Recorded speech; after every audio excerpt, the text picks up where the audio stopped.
Good morning students, कैसे हैं आप सब। अंडरस्टैंडिंग डिसिप्लिन एंड सब्जेक्ट की क्लास में स्वागत है आप सबका।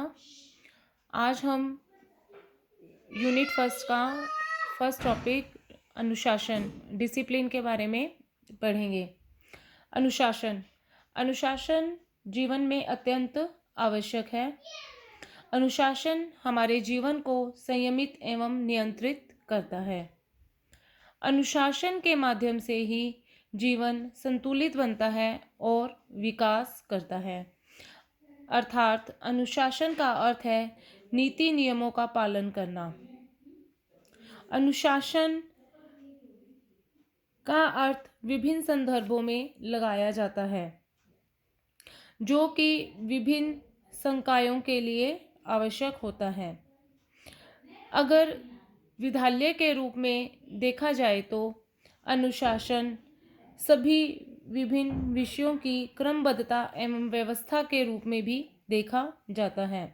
तो कहीं छात्रों को नियमों का पालन कराने के संदर्भ में भी प्रयुक्त किया जाता है और कहीं कहीं अनुशासन को विद्यालय विषयों के संबंध में भी प्रयुक्त किया जाता है।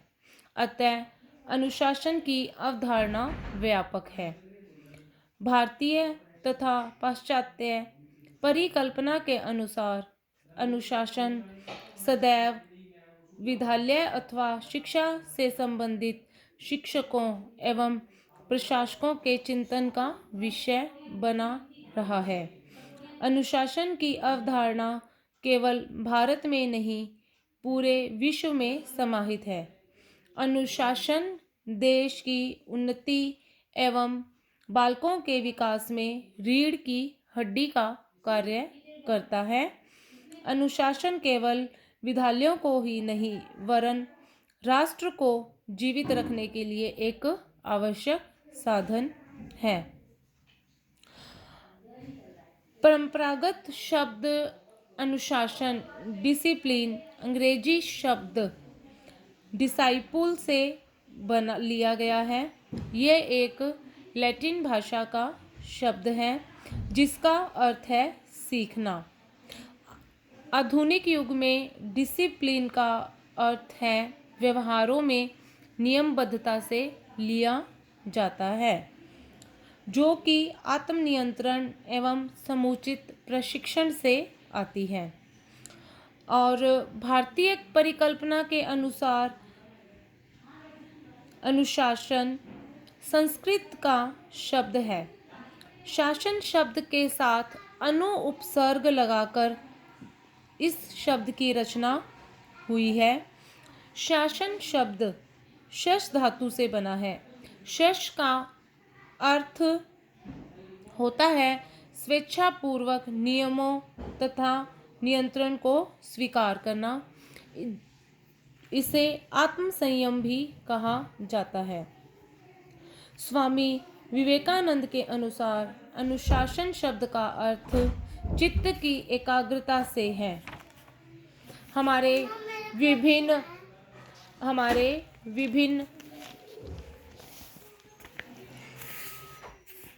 वैज्ञानिकों द्वारा अनुशासन को विभिन्न प्रकार से परिभाषित किया गया है। हमारे पाश्चात्य विचारकों के अनुसार, रूसो तथा स्पेंसर के अनुसार अनुशासन की स्थापनार्थ बालकों को प्राकृतिक परिणाम भुगत लेने दो। यदि कोई बालक आग से खेलता है तो उसे मना मत करो। जब एक बार उसका हाथ जल जाएगा तो फिर वह ऐसा नहीं करेगा और अनुशासन में रहना सीख जाएगा। प्लेटो के अनुसार बालक को दंड की अपेक्षा खेल द्वारा नियंत्रित एवं अनुशासित करना कहीं अच्छा है। पेस्ट्रोलॉजी ने अनुशासन का आधार प्रेम बताया है।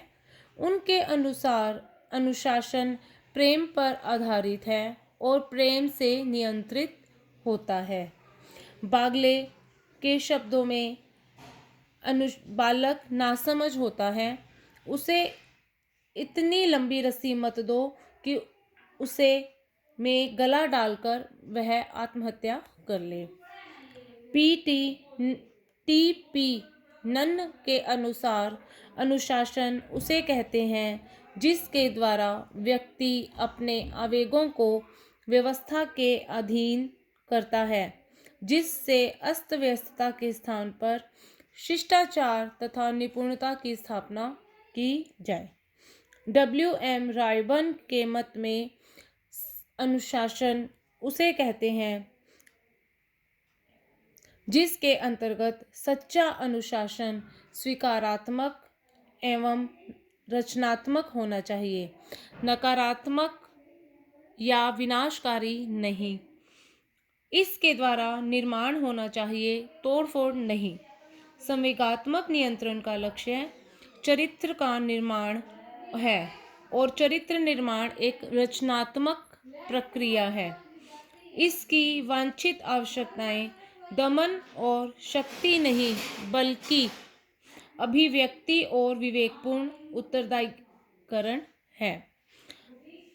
आज के लिए इतना ही, कल हम कंटिन्यू करेंगे आगे।